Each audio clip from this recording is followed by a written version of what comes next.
this morning's Health Watch, sex and your heart. According to a new study, men who have sex at least twice a week cut their chances of having a heart attack by almost half.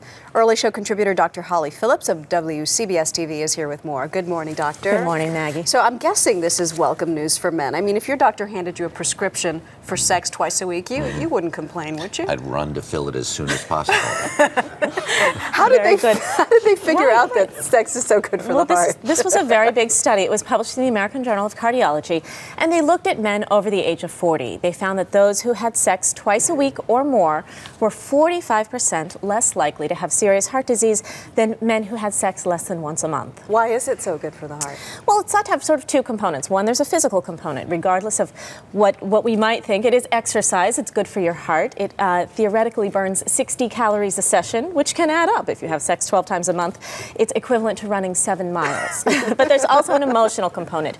Really, people who enjoy long-term intimate relationships, we've known for a long time, they live longer and they have better health overall. Happier overall. Exactly. Contrary to popular belief. So I assume that this goes for women too, even though they didn't specifically study women, did they? Right. Women were not included in the study, but the researchers do think that they would, of course, enjoy the same benefits as men. And it's not just about the heart.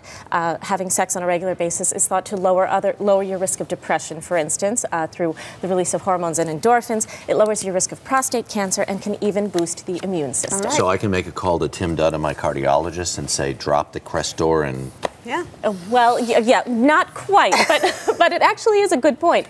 Your doctor should be asking you about how much you're having sex, and you should tell your doctor as well. It can really indicate a lot about your health. Thank you, Dr. Phillips. Sure. Be right back.